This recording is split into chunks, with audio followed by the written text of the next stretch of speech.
Olá, estamos começando o Papo Educação de hoje, um podcast para falar sobre a educação de hoje e de amanhã.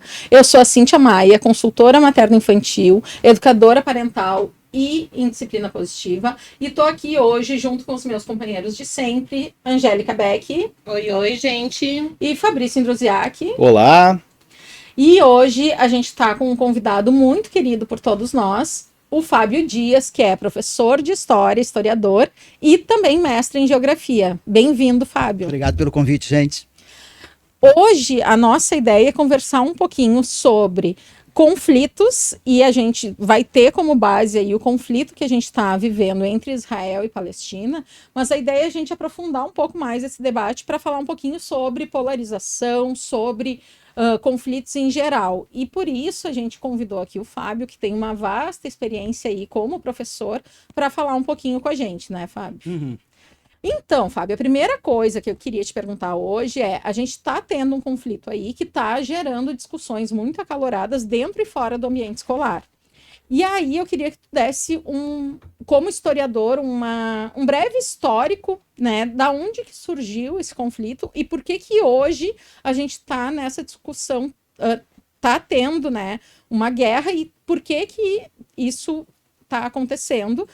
Considerando, né, gente, que eu não sou uma pessoa das humanas e que a gente está com 3 historiadores na mesa, a discussão deles seria muito mais profunda, então eu quero deixar isso mais claro para todo mundo, né? Então, Fábio, da onde surgiu esse conflito? Bom, vamos lá. Eu acho que não pode nunca perder essa dimensão do ensino, né, da educação. Então, todos nós somos educadores, trabalhamos em ambiente escolar, então eu proponho que a gente discuta bem esse conflito dentro dos nossos saberes e fazeres no campo da educação, né? Então vamos lá. Primeiro, acidentes não acontecem, né? Eles são construídos passo a passo. Então o que hoje nós temos na região do Oriente Médio, especialmente da Palestina, é uma construção, é uma sequência de erros que se constitui desde o final do século XIX e que agora estão explodindo. Então, e essa dimensão, acho que é uma dimensão importante dentro do ensino, porque o que as nossas crianças elas tentam se apegar? Em opiniões. Por quê? Porque a gente vive numa sociedade opiniática, né? Sim. Então, se ele chegar na escola sem uma opinião formada sobre o conflito árabe-israelense, ele se sente diminuído. E aí ele acaba pegando a opinião de alguém. E geralmente são opiniões unidimensionais. Ou de um lado, ou de outro. Então, eu acho que a primeira coisa que a gente tem que fazer nas escolas é mostrar isso, que acidentes não acontecem, eles são construídos passo a passo. Que nenhum problema complexo tem uma saída complexa, tem uma saída simples. E nenhuma história simples para se contar, né? Exatamente. Então, e aí quando faz uma pergunta dessa, você fez para um historiador, a gente sempre pergunta: você tem tempo para escutar? Porque é isso, né? Porque o jornalismo, geralmente, né, e a mídia já traz pronto, né, para você o que você tem que pensar. E se você vai reconstituir a história do conflito árabe-israelense, a gente tem que ir para o final do século XIX, início da Primeira Guerra Mundial, e entender que ali nós temos uma potência hegemônica na região, que é a Inglaterra. Então eu sempre digo isso, né? A Inglaterra é a grande responsável por esse conflito, e hoje não é responsabilizada. Hoje não tem mais esse papel de potência hegemônica desde os anos 60, então a ela não cai nenhum tipo de responsabilidade. Então, no momento que a Inglaterra precisa do apoio do povo árabe para lutar contra os turcos otomanos, e no momento que a Inglaterra precisa do apoio da cultura fé judaica, a Inglaterra então convida 2 grupos e dá o mesmo cheque predatado para 2 grupos distintos. Se a terra foi prometida por Deus, há um debate, né? Mas que ela foi prometida para os dois pela Inglaterra, não tem como questionar. Eu acho até que a gente pode extrapolar um pouco, né? Pegar de 120 anos atrás, já dá para ver o início do conflito, né? Com as potências ali. Na verdade, né? Historicamente, a gente vai remontar o brinco, a gente volta 10 mil anos, sim, vai lá para os cananeus. Mas a crise histórico, atual, né? Mas a crise atual, ela está dentro de um contexto histórico também. Eu concordo com o Fábio. A Inglaterra é preponderante porque vamos dizer, ela cansa de brincar num determinado momento. Isso aqui não vai dar. Vocês são muito violentos. Vocês são muito violentos. Se vira, mas assim não vai dar. Mas por que eu busquei o final do século XIX? Porque o movimento sionista é do final do século XIX. E a Declaração Balfour é final do século XIX. Então, ali, até aquele momento, a gente ainda conseguia ver uma Palestina tranquila. É dali para frente que esse quadro, gente, de esquizofrênico que nós vivemos... Uma Palestina região, né? Toda vez que eu falar Palestina isso, vai ser o região, nome... vai ser sempre a região. Esse quadro esquizofrênico que nós temos hoje na região, isso é uma construção que responde, naquele momento, a interesses britânicos. E termina a Primeira Guerra Mundial e a Inglaterra não entrega nem a árabes e nem a judeus, mantém sob seu controle. Começa a rivalidade inicialmente contra os ingleses, vem uma Segunda Guerra Mundial, e aí o quadro do Holocausto vai então potencializar na milésima potência esse conflito. Terminada a Segunda Guerra Mundial, interessa às duas superpotências a criação do Estado de Israel, tanto aos norte-americanos quanto aos soviéticos, que também são responsabilizados pelo conflito, porque viam naquele momento a ideia de criar um enclave ali no meio daquele mundo do petróleo. Mas considerando que também existe um direito histórico aos povos, a autodeterminação judaica ali, né? Não é que, vamos dar a Amazônia para... Então, a União Soviética, no final da Segunda Guerra Mundial, e os Estados Unidos enxergam a criação de um Estado de Israel na Palestina. E a Inglaterra, os Estados Unidos por um motivo, a União Soviética por outro. Mas isso que eu acho legal a gente mostrar em sala. Não adianta você assistir um podcast, não adianta você ver um programa de 5 minutos e achar que você vai sair com a tua opinião formada. Quem é o mocinho, quem é o bandido? Uma tia da minha esposa, que é pentecostal, teve em Israel um pouquinho antes do conflito, e eu vi o choque dela, né? Quando eu comecei a falar de palestinos e judeus, assim, o grau de ignorância, de ignorar o que aconteceu ali, pelo menos nos últimos 120 anos, como você falou. E hoje existe o bem e o mal. E nós, dentro da sala de aula, a gente jamais pode fazer um trabalho com crianças ensinando eles a julgar. O papel não é julgar. A gente não pode fazer tribunais, transformar as salas de aulas em tribunais. Quem está certo, quem está errado. O trabalho escolar precisa mostrar assim, acidentes são construídos passo a passo.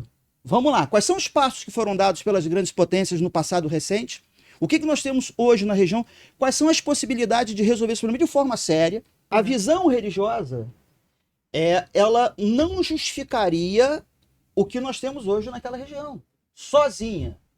A questão territorial, e aí eu concordo com você, a questão territorial, ela é emergente, muito mais que a questão religiosa. Porque eu acho que na religião você encontra o que você é.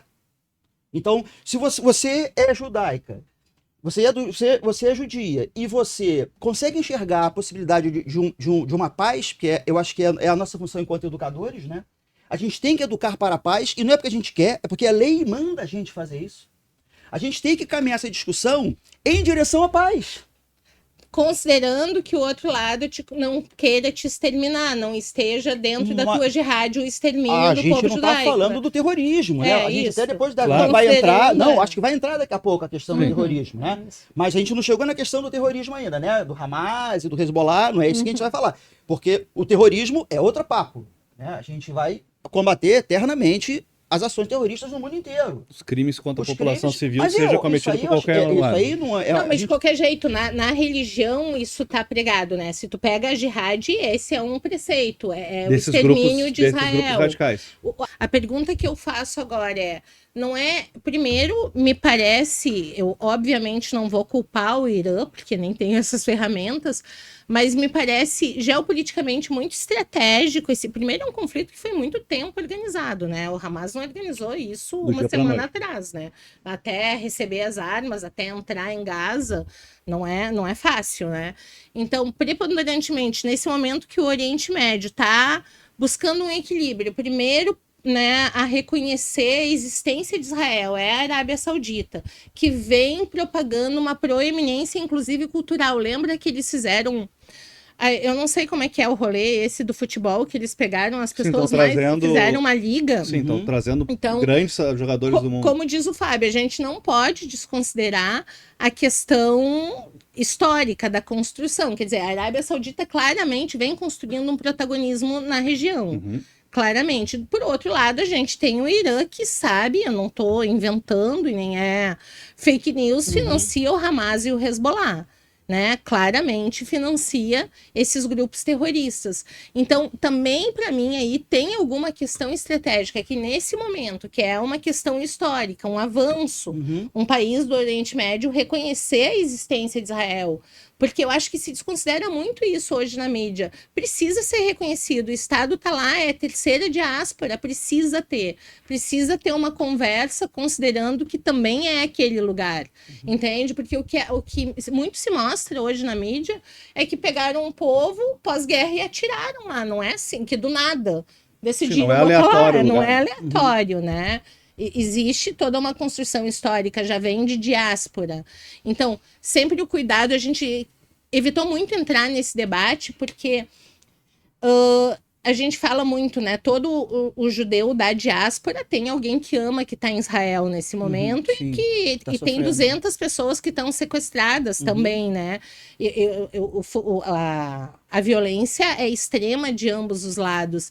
Então, eu sempre gosto de grifar nesse debate que, obviamente, existe um Estado de direita, que é Israel, que o Netanyahu é uma coisa horrorosa, né? E que é um país polarizado. Existe uma esquerda forte que acho que dialoga com isso que tu falou, que não é contra o Estado de Israel, mas que quer uma negociação binacional. E que é contra a invasão da Cisjordânia, os colonos que o Netanyahu financia. E eu tive em Gaza, eu tive na Cisjordânia várias vezes. E a convivência é muito difícil. Eu acho que a tua parente é essa que teve, eu acho que isso que te choca, porque quando tu tá lá, tu vê acontecer, entende? Daí para entrar em Belém, que ela possivelmente deve ter ido, porque é religiosa, tu tá entrando num território palestino. Daí tu sai em Jerusalém, tu tá entrando em outro território. Então também é uma confusão pra gente, pra nós brasileiros, né? Sim, que a gente tem uma ideia de continuidade da territorialidade. E de circular livremente, o que não acontece lá.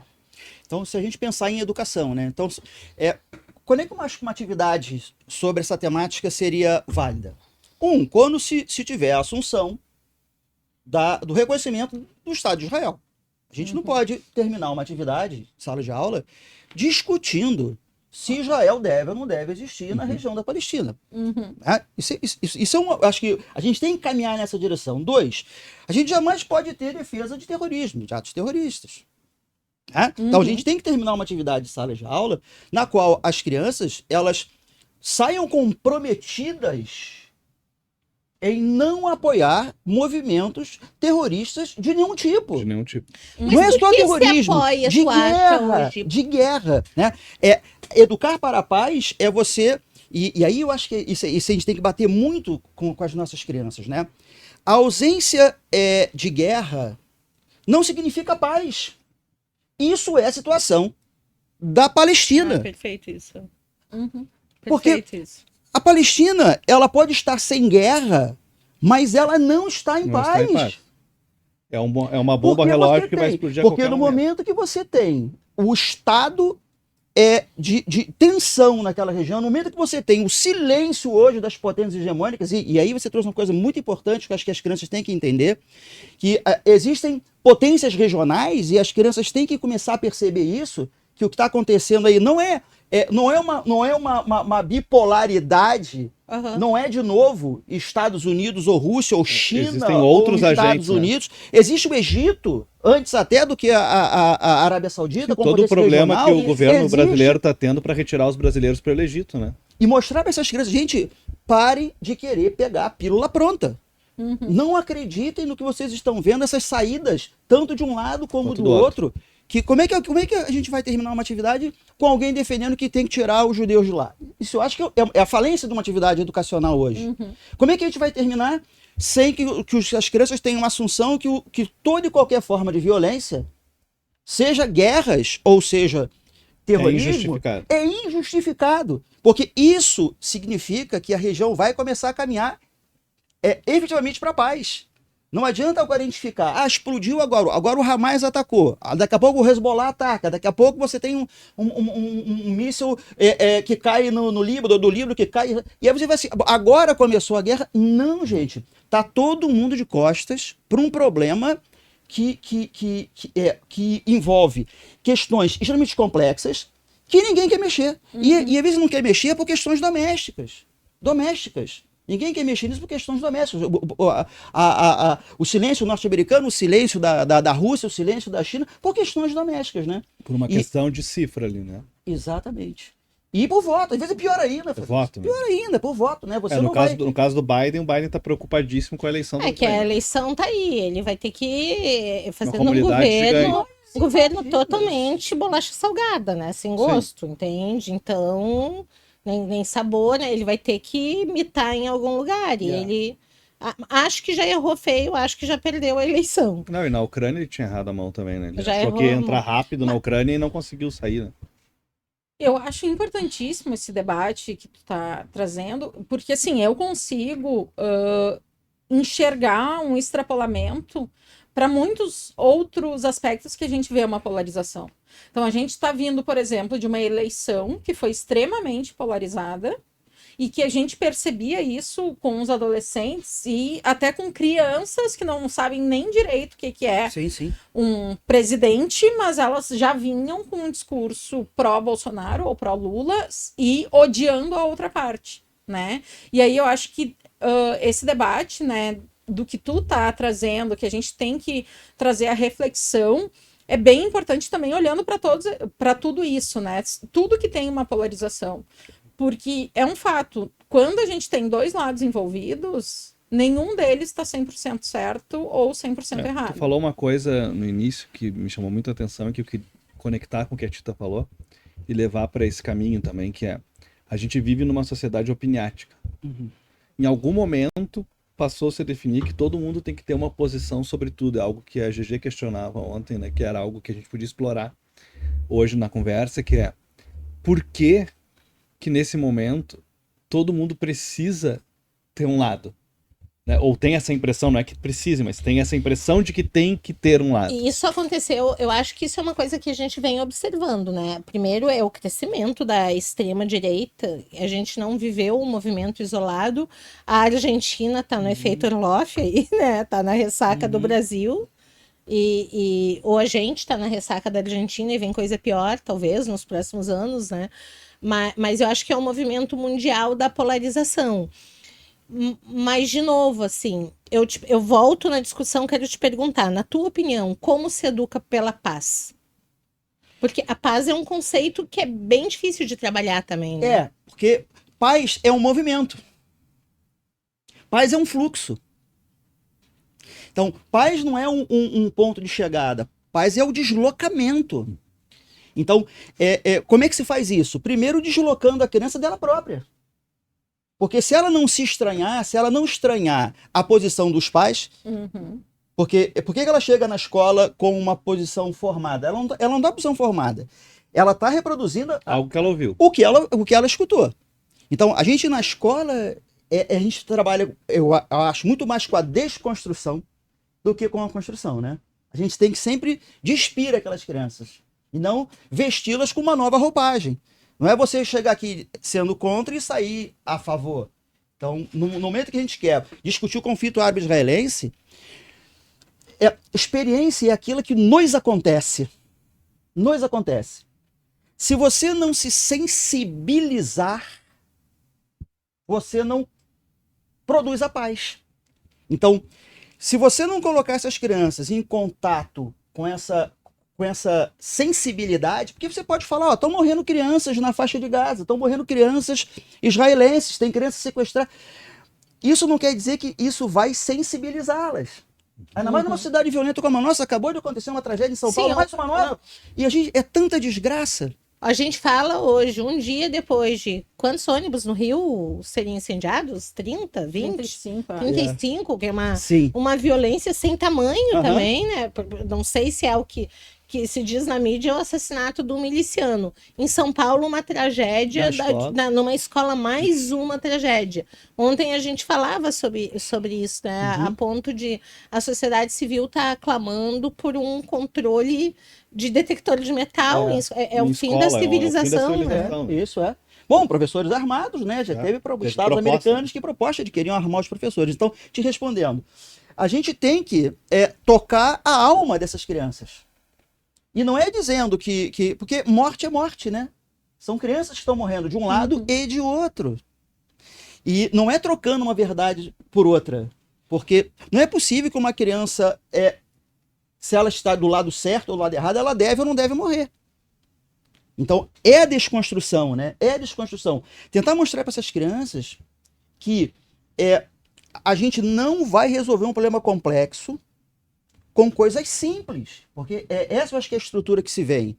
É elegendo um ou elegendo o outro, é matando um ou matando o outro, que o problema é solucionado. E aí o nosso instrumento é fantástico, que é a história, mostrar todo esse processo de construção desses conflitos e como nós temos... O que nós podemos fazer? Trazer as instituições internacionais para as crianças discutirem. E a ONU, gente? Por que a ONU não está agindo nesse momento? Por que ela não consegue agir? Se existem instituições internacionais, por que elas não conseguem agir? E é nesse sentido que eu acho que nós temos que trabalhar com essas crianças.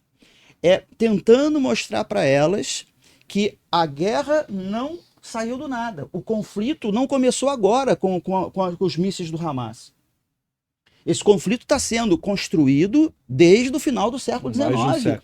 E a humanidade tem virado as costas para esse conflito por questões de potências hegemônicas e potências regionais. E tem como acabar com o terrorismo? Não, o terrorismo não se acaba, desde que ele começou. Terrorismo se controla. Como? É você resolvendo os problemas que alimentam esses movimentos terroristas. Mas o fundamentalismo não tem saída. Ok, outro ponto importante. Tratar com essas crianças a questão do fundamentalismo. Porque é tão grave quanto você optar por uma saída criminosa da extrema-direita. É você achar que, por bases religiosas, você é capaz de resolver problemas estruturais como esses. Não é uma questão que você vai resolver trocando uma religião por outra. Não é trazendo uma verdade religiosa por outra. E eu, ouvindo tudo isso, assim, me bate mais ainda uma convicção que eu tenho. O que a gente não consegue tolerar é o que a gente desconhece mesmo. Então, quando eu vejo, né, toda nessa conversa, assim, o quanto a minha trajetória de estudo de história foi ruim, eu tenho muita dificuldade para entender o que tá rolando mesmo, justamente por não ter essa base e não ter conseguido desenvolver um pensamento crítico sobre esses temas lá atrás. Quando eu estava na escola, porque por muito tempo, eu acho que muita gente ainda acredita que estudar história não é importante, porque teve maus professores ou maus conteúdos ali, né? Não vou mal botar trabalhado. o conteúdo mal trabalhado. Não teve um desenvolvimento de raciocínio ali, né? Então, eu me lembro muito de estudar em história, por exemplo, coisas muito específicas sobre Idade Média, daqui a pouco, que não me ajudavam a construir esse pensamento de por que as coisas estão acontecendo e como que a gente pode resolver isso. Que é o pensamento crítico que a gente fala tanto. Que tu te preocupa em entender o porquê que a Idade Média aconteceu, o porquê que a Inquisição aconteceu, tu pode trabalhar, desenvolver pensamentos sobre radicalismo, fundamentalismo a partir da Idade Média. E não ficar lá falando sobre os impostos, sobre o feudo, sobre, né? Mas eu fico perguntando, e eu vou fazer essa pergunta para vocês. Eu acho que a sociedade civil, obviamente, precisa trabalhar qualquer tipo de fundamentalismo, mas como a gente faz isso com os fundamentalistas? Porque é idiota a gente achar, não é ingênuo, no mínimo, a gente achar que vai acabar com qualquer tipo de fundamentalismo, porque não vai. Não vai acabar, entende? E a França está mostrando isso todo dia pra gente, não vai acabar.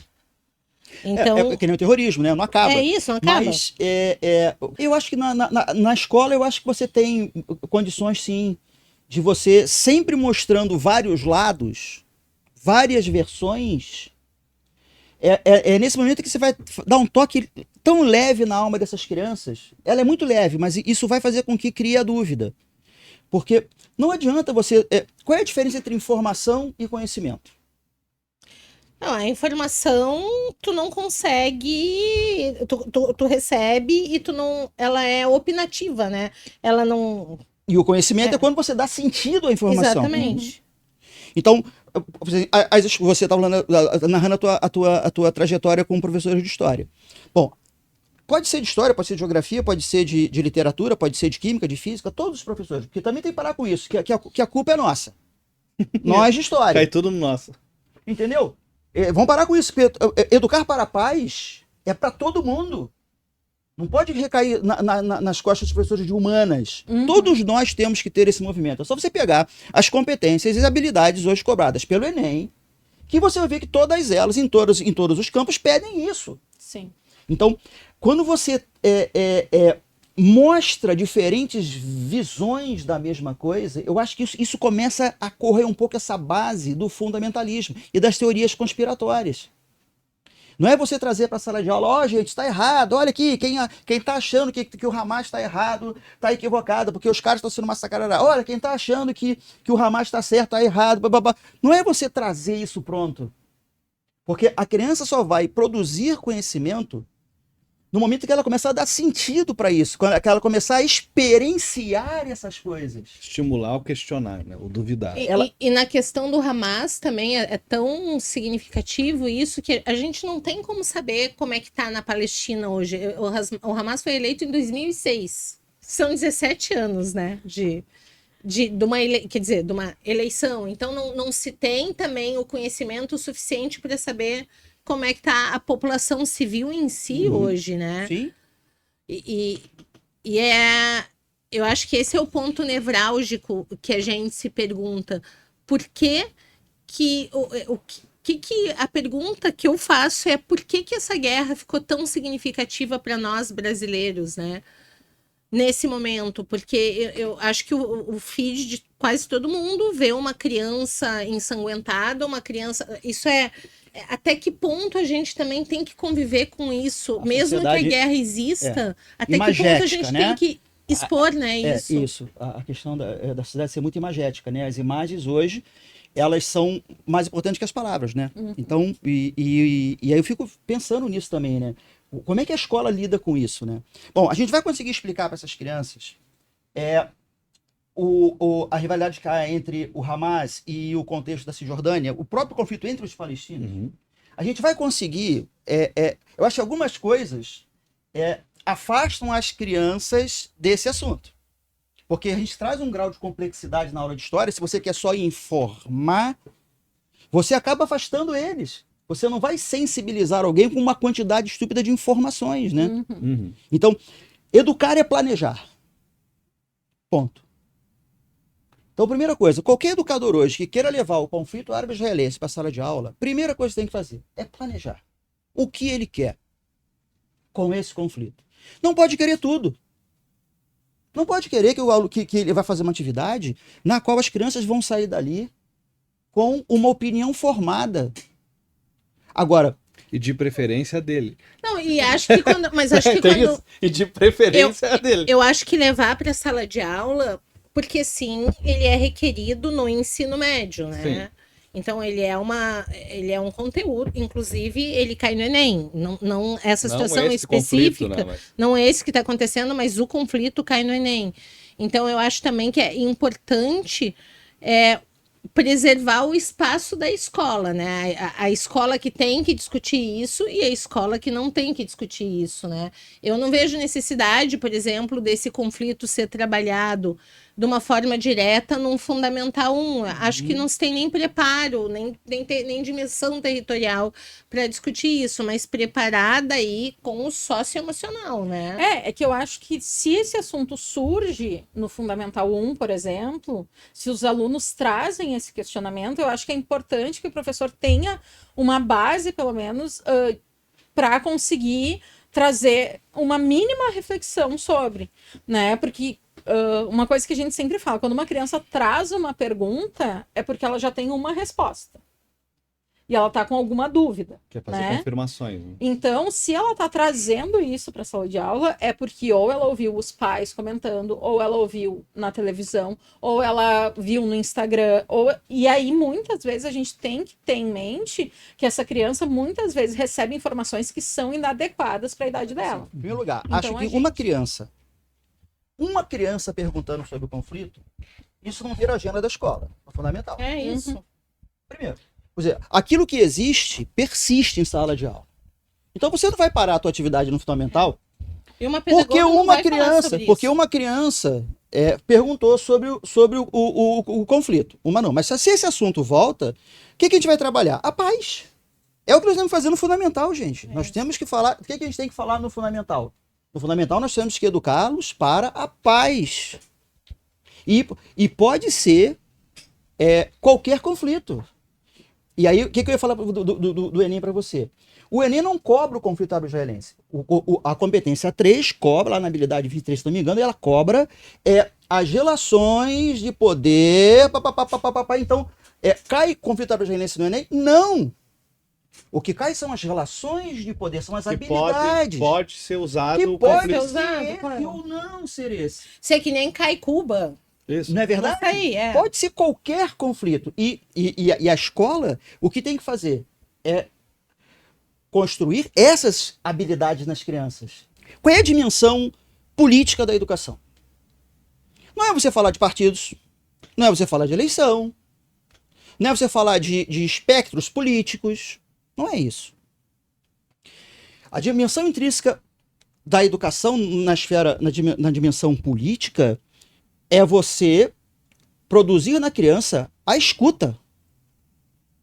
É que ele escute democraticamente a posição do outro. Então, se o colega é um fundamentalista e vai trazer uma visão fundamentalista, a gente não tem que dizer isso está errado. Bom, gente, essa é a visão do nosso coleguinha, que tem. Agora vamos lá. muito boa a Alguém colocação. discorda disso? Sim, vamos ouvir, né? Vamos ouvir com o mesmo respeito que o primeiro falou. E ele tem que ficar quieto. E aí nós vamos estar produzindo. E esse que eu acho que é o toque sutil na alma. Uhum. Porque como ele se viu respeitado na posição dele, que pode ser a posição mais absurda de todas, ele terá que respeitar as outras, e ele vai escutar todas as outras, e isso vai começando a criar a dúvida. Porque a educação, eu vejo ela muito como prospectiva. A criança não vai sair dali senão com uma pequena dúvida. E aquilo, quando voltar em outras dimensões, em outros campos, ela começa a se... Vai servir. Porque eu nunca vi um imbecil hesitando. Uhum. No momento que a pessoa começa a hesitar, ela começa a abandonar a ignorância. Isso tem uma frase que eu acho perfeita do Woody Allen, que ele fala que toda unanimidade é burra, né? Uhum. Então é exatamente sobre isso que tu tá falando, sobre a capacidade de tu poder ouvir os motivos do outro e exercitar Isso. o contraponto sem brigar, né? Numa discussão, o que é tão difícil Nossa. para nossa geração. Agora, é também complicado, porque nós, professores de história, né, a gente está na mesa em maioria aqui, e existe uma pecha muito grande, né? Em geral, somos culpados, como tu disse, de qualquer Nossa, mal social. Nós Como somos professor de português, doutrinadores, não sabe ler. somos É o professor de doutrinadores. português que é culpado. Entende? E é essa discussão, né? Eu acho que para nós também faltou, para nossa geração, exatamente o poder conversar sobre isso, né? Acho que quando tu falou ali que o aluno sai prospectivo, ele, na verdade, esse aluno, essa escola tradicional, ela não treina ninguém para pensar, nem para questionar, ela treina para tu E repetir. dá uma péssima informação. Isso, Não exatamente. estou não informando, né? Olha aí o fiasco que o Rio Grande do Sul fez aí no Enem, gente. Claro. Nós não ranqueamos ninguém até 50 primeiro. 50 primeiros lugares, cara. Então, E provavelmente. Mas isso é a porque foi cara da divulgado- nossa educação, Porque né? foi divulgado 50, mas provavelmente não estamos entre 100. não é? E aí, como é que vão defender hoje uma escola informativa? Uhum. Achando que serão capazes de preparar as crianças para o futuro. Isso é horrível. A criança não está na escola para ser preparada para o futuro. A criança está na escola para ser feliz. A criança está na escola para ver e ser vista. A criança está na escola para se lugarizar, para construir uma relação de pertencimento. Não, a gente não está ali no fundamental, né? Na nave, a gente não está ali preocupado. Preocupados são, mas não estamos agindo agora para depois ver essa criança entrando no vestibular. Isso vai ser consequência. Porque a gente quer que essa criança acorde feliz para ir para a escola. Eu acho que o grande lance de preparar a criança para o futuro hoje é diferente, né? Quando a gente fala, né, que a nave é o colégio do amanhã, por exemplo, é justamente porque, enquanto escola, a gente optou por um caminho de preparar mais com habilidades socioemocionais, com esse pensamento crítico, do que com meramente o conteúdo, que é o que a gente vê hoje, as escolas consideradas as melhores escolas, né? Quando elas são... quando a gente vai olhar para a escola tradicional, digamos assim, são escolas extremamente informativas. E não escolas que trazem essas habilidades que a gente sabe que a criança vai precisar. Então, quando a gente olha, eu concordo muito contigo, que a gente tem que preparar essas crianças com felicidade, né, com trabalhar em equipe, com essas habilidades socioemocionais, para que elas consigam ter respeito, ser respeitadas e principalmente para que elas consigam se comunicar no futuro. E quando tu tem uma escola assim, o desempenho ele vem, né? Exatamente. Porque a criança aprende a refletir sobre a informação que ela está recebendo, né? E nós que temos uma experiência larga em pré-vestibulares, né? A gente sabe que lá no final o que vale é a preparação psicológica daquelas crianças. A gente trabalhou com isso a vida inteira. A gente sabe que não adianta. Ainda mais agora com o Enem é outra coisa, não é mais a informação. Conteúdo, não é mais o acúmulo, é outra coisa. Então, mas o que eles esbarram geralmente, né? Na questão emocional. Isso ela traz. É lá naquela segurança do fundamental. É a criança se ver pertencente, ela se ver protegida pelas professoras, pelas pedagogas, pela coordenação, pela direção, pela própria turma. É isso que Mas com a base também, né? Com a Porque a base, gente tem a tendência no Rio Grande do Sul passa numa área concorrida, passa quem tem conteúdo. Senão não passa. Se não tem conteúdo, mas passa quem tem conteúdo. Tem um monte de gente que tem conteúdo. Agora, nas de ponta, passa quem consegue ficar equilibrado, com raras exceções, né? Mas quem consegue estar dentro de um equilíbrio entre conteúdo e emocional. Entre conteúdo e emocional. E tem que ser na hora certa. Não adianta você começar a despejar isso na criança no fundamental. Ela já chega no médio lá, cara. Não quer mais saber. Não quer mais saber. A gente vê a criança chegar no terceiro ano esgotada. Quando ela tinha que estar preparada para se municiar para os vestibulares, ela não aguenta mais. E aí eu vi um neurocientista dizendo que a língua portuguesa você alfabetiza em 1 ano, pela sua facilidade. A gente passa 4, às vezes 3 para alfabetizar. E a gente passa a vida inteira vendo tabela periódica. E eu fico pensando, isso adianta? Está provado que não. Tá aí o nosso ranqueamento do Rio Grande do Sul pífio. Esses modelos não funcionam. Mas eu acho que o nosso ranqueamento pífio é muito mais pelo desprezo ao conteúdo que o Rio Grande do Sul historicamente tem. Eu trabalhei muito tempo com preparação e o Rio Grande do Sul é pessimamente preparado e as escolas e os pais não têm. Acham que são bons e não tem conteúdo. Tu pede para qualquer lugar. Entende? Somos ótimos na redação. Não somos. Somos péssimos. A gente está nos últimos rankings, porque as escolas aqui não têm a competição de uma forma saudável. Ela pode ser saudável. Sim, tu precisa, a competição faz parte da vida. A vida é competitiva. Entende? A memorização é necessária. Exatamente. Só que existem muitas outras habilidades, né? Para desenvolver. Né? O problema é como tu dá. O problema é que, às vezes, as crianças saem do colégio e daí tu vai fazer um vestibular. Eu nunca vi isso. Claro, porque a escola dá de uma forma totalmente diferente de uma preparação. Então, tu vai ver um conteúdo e, não tem nem ideia o que é isso. Então, Fábio, infelizmente, vamos ter que nos encaminhar para o nosso jogo de queimada, que é um jogo rapidinho, assim. Quero saber a primeira coisa que passar na tua cabeça. A escola de hoje em uma palavra. Lugarização. E a escola do amanhã? Pertencimento. Um autor que te inspira. Edgar Morin. E um filme ou série. O Peixe Grande.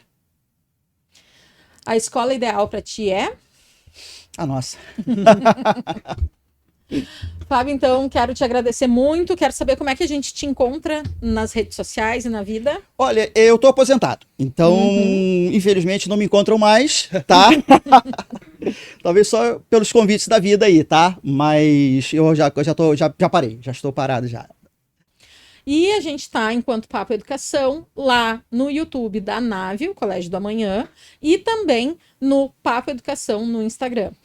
Toda terça-feira tem episódio novo para vocês nas plataformas de áudio e também estamos em vídeo no YouTube, no Spotify. E se tu puder nos avaliar com 5 estrelinhas, com joinha, inscrever, tudo aquilo que vocês já sabem, nos ajuda muito a entregar esse conteúdo e poder permanecer nesse projeto aí por bastante tempo. Quero agradecer muito, Obrigado, Fábio, pela o convite de presença. vocês, foi muito E bom. até terça que vem, pessoal. Tchau, Tchau, tchau. tchau. Tchau.